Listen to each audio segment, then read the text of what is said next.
10 Herbstdüfte, die ihr auf jeden Fall haben müsst, bin ich der Meinung. Ja, das ist meine Meinung, dazu stehe ich. Und deswegen stehe ich hier und die möchte ich euch vorstellen. Mein Name ist Dennis, aka Fragrance auch aus Hamburg City, ja. Und ich habe hier 10 Düfte für den Herbst, die ihr auf jeden Fall haben solltet im Herbst. Also meine Meinung. Wenn ihr natürlich keinen Bock darauf habt, dann nicht. Aber ich stelle sie euch vor, weil ich der Meinung bin, die sind nice. So, der erste, ja, ist von Initio und das ist der Rehab. Ja, der Rehab ist ein sehr schön würziger, schon fast, muss ich mal sagen, weihnachtlicher Duft, also der ja schon fast zum Winter hingeht. Initio ist so für mich ein bisschen eine Nischenmarke, die unterschätzt ist, die fliegt so ein bisschen unter den Radar. Alle reden von anderen Marken, aber die wissen gar nicht, dass Initio im Schnitt, ich habe einige Düfte, richtig schöne Dinger macht. Und Rehab ist so die, ich finde, die bessere Variante zum, obwohl es ist sehr schwer, zum Spice Bomb. Ich finde Spice Bomb wirklich gut. Das war auch der erste, Spice Bomb hat Erinnerungen für mich, ein schöner Duft. Aber wenn ihr den so ein bisschen nischiger haben wollt, ein bisschen ausgewogener, cremiger im Endeffekt, mit natürlich einer, sag ich mal, ja, Initio DNA im Endeffekt. Also ich meine nur als Beispiel, wenn ihr zum Beispiel Spice Bomb gut findet, dann wird euch auf jeden Fall der Rehab auch gefallen. Und ja, es ist ein schöner Duft, würzig, pfeffrig, weihnachtlich, so ein bisschen Speculatio-Style. Und wenn ihr das mögt, dann seid ihr mit Rehab auf jeden Fall sehr gut bedient. Ein schönes Teil, würde ich mal behaupten, ja. So, der nächste ist von Eau de Parisi und ist der Bergamasque. Ja, jetzt kommt der Dog hier mit dem Bergamasque zum Herbst raus. Ja, weil dieser Duft brutal stark ist und wenn ihr im Herbst, wenn es kalt ist, schön nach Bergamotte riechen wollt und natürlich nach Moschus, das kennen wir von Eau de Parisi, dann ist das euer Duft. Aber der kann ganz stark sein und ein auf die Eier gehen, für andere jedenfalls. Weil ihr riecht diesen Duft 500 Meter weit noch, wenn ihr den habt oder ihr an anderen Dinge getragen hat oder trägt, dann riecht ihr ihn noch, aber ihr seht ihn nicht. So. Und das ist der absolute Wahnsinn. Und ihr müsst einfach nur wissen, Bergamotte, Moschus. Wenn ihr das mögt, so richtige Bergamotte, nicht so das übliche, weichgespülte Bergamotten-Feeling-Style, was ihr sonst immer so habt. Nein, sondern richtig Bergamottenschale, richtig Bergamotte in die Fresse. Dann ist das euer Duft. Yes. So, der nächste ist ein günstiger Duft, in Anführungsstrichen. His Confession von Lattafa. Was ist denn das hier? Was für ein Flakon. Und ich muss sagen, das ist kein Plünn. Ich finde das geil. Weil das ist mal eine geile Idee mit so einem Flakon. Und ja, ich habe es, muss ich sagen, in Timo sein Video gesehen. Ist das der beste Lattafa? Und ich muss schon sagen, guter Sprüher, da geht man gleich in die Matrix-Position. Es ist schon sehr, sehr gut. Ob das der beste ist, ich muss schon sagen, da hat Lattafa schon einige am Start für Preise, die wirklich gut sind. Aber der mit dem Flakon, der gibt einen extra Punkt, muss man schon sagen.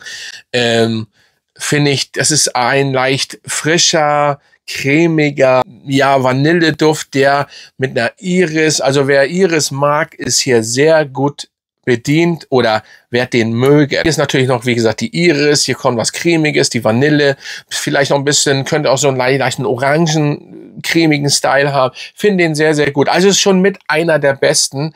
Und nicht nur vom Flakon, sondern überhaupt von Lattafa. Da hat der Timo wirklich so ein bisschen recht. Ne? Augenzwinkern. Aber es ist einfach so, das ist gut. Natürlich gibt's da aber in meinen Augen noch, Lattafa hat so viele Düfte.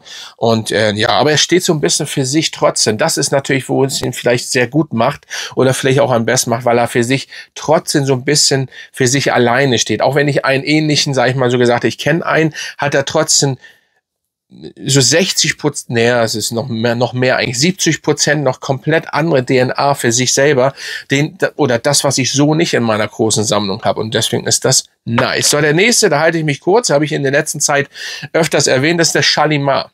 Ja.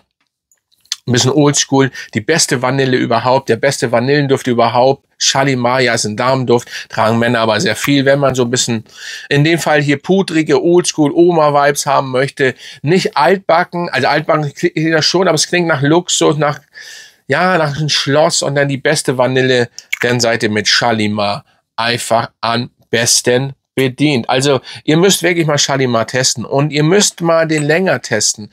Ihr werdet ihn irgendwann lieben. So, und zu der neuen Version, die da rausgekommen ist, ja, da hatte ich ja schon was gesagt, ich habe ihn immer noch nicht und ich habe mein Geld auch noch nicht zurück. Also irgendwie, ja, es dauert alles und es ist unterwegs verschwunden, der neue Shalimar, sehr traurig, mich nervt's nun also. So, dann kommen wir zum nächsten Duft und ja, ich habe ihn jetzt auch, ich habe ein Einzelvideo tatsächlich dazu gemacht und ich mochte ihn eine ganze Weile nicht oder ich hatte ihn auch nie. Jetzt 5 Jahre später habe ich ihn und ich muss sagen, er gehört in jede Sammlung und jetzt zum Herz erst recht. Und zwar ist das ja Angel's Share von Kilian. Ja, Busi-Duft, Cognac, grundsätzlich ein Cognac-Duft und dann was schön süßes Karamell. Es ist ein Duft zum Niederknien mit einer sehr guten Haltbarkeit, schön Flakon. Ja, der ist teuer, muss man schon sagen, aber es ist einfach ein Komplimentengetter. Also ihr bekommt Komplimente ohne Ende für diesen Duft. Er kommt gut an. Es ist ein sexy Duft. Er kommt überall gut an. Egal was ihr macht. Ob ihr zum Essen geht, ob ihr im Büro seid oder ob ihr im Bett seid. Ja, ihr wisst, was ich meine. Das ist der Duft. Da fallen so manche Schlipper, würde ich sagen. Ne? Also wirklich, muss man wirklich so sagen. Das ist ein geiler Duft. Ja, Angel's Share. Aber da muss ich nicht mehr viel zu sagen, oder? Ich glaube, der ging so durch überall. Man kennt ihn. So, der nächste ist der Vivian London. Das ist hier die Parfüm-Variante. Es gab ja inzwischen die Extrait-Variante. Ich glaube, die gibt's immer noch, weiß ich nicht.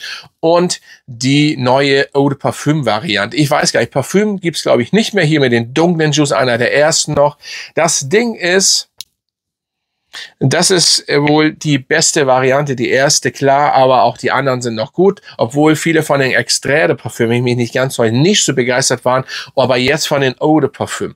Aber auch dort haben wir nur noch 80%, was heißt nur, das ist falsch, ich muss es sagen, da haben wir 80% Alkohol drin. Hier sind noch 74.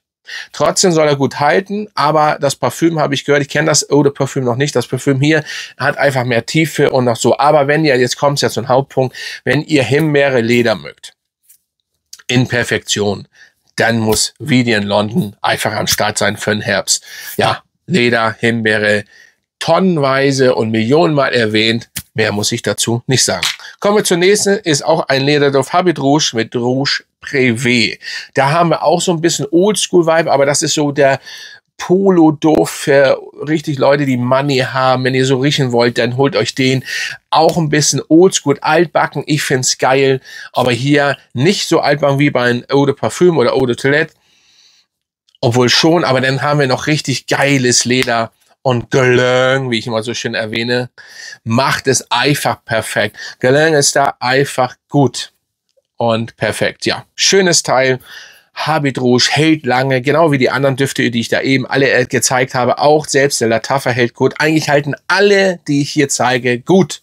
So, besser brauchen wir nicht darüber reden. Da reden wir von allen Andi bis so 8 Stunden. Der Lattafa, ja, der ist ja vielleicht da ein bisschen unter, aber trotzdem die anderen auf jeden Fall ja. Und hier haben wir Habit Rouge, Rouge Privé, aber Habit Rouge, und das rieche ich jetzt, das muss man mögen, die DNA. Das muss man wirklich mögen, aber der ist geil, absolut geil. So, und dann kommen wir zu einem Duft.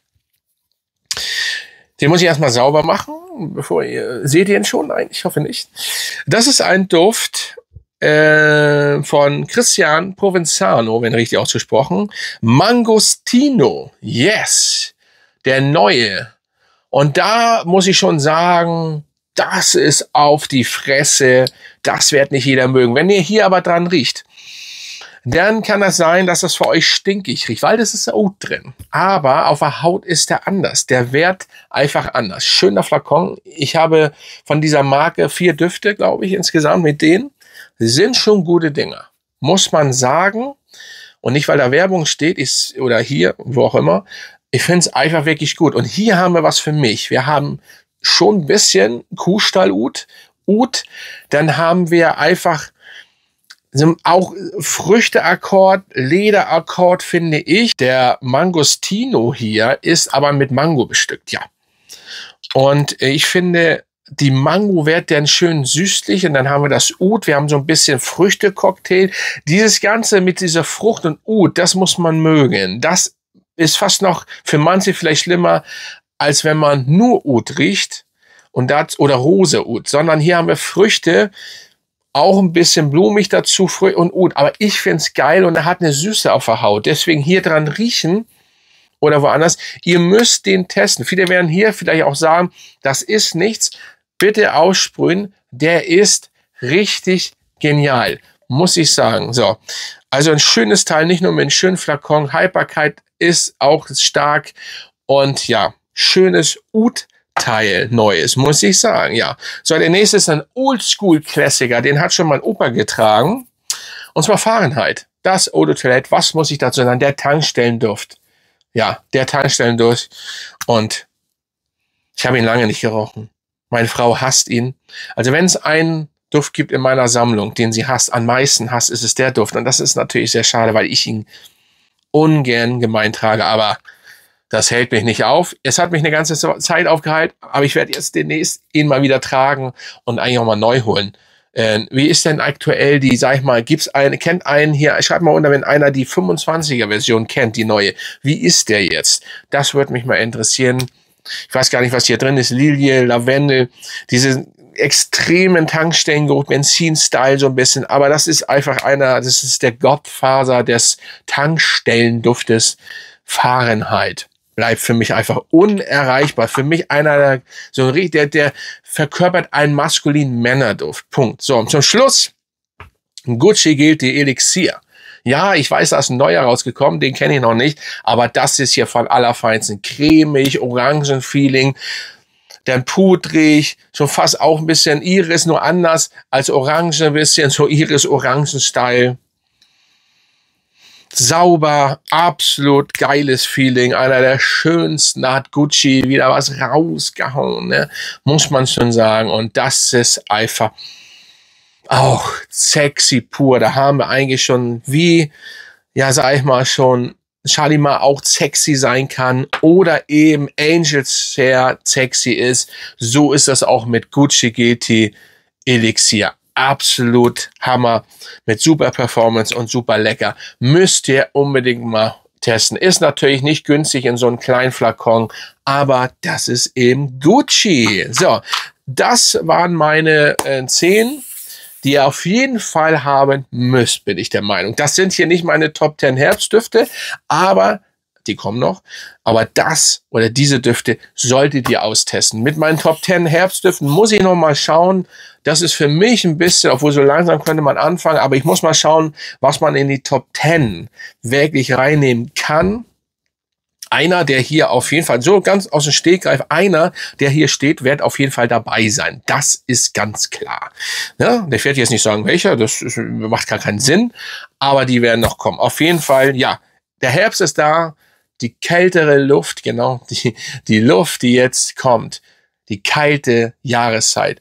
Das ist so wieder meine Jahreszeit, da gehe ich auf, das ist geil und da will man an anderen Düften schnuppern. Die freshy Sachen sind vorbei, außer man hat sowas, aber ja, das ist ja noch ein bisschen was anderes als freshy. Ja, da schreiben wir runter, wie findet ihr die? Was habt ihr so als nicht Top 10? Jetzt dürftet ihr in Herbst oder die man in Herbst haben müsst. Also Grüße gehen raus an meine Mitglieder. Wenn ihr auch Mitglied werden wollt, macht das, würde mich freuen. Grüße natürlich an alle anderen auch und dann bin ich raus, Freunde.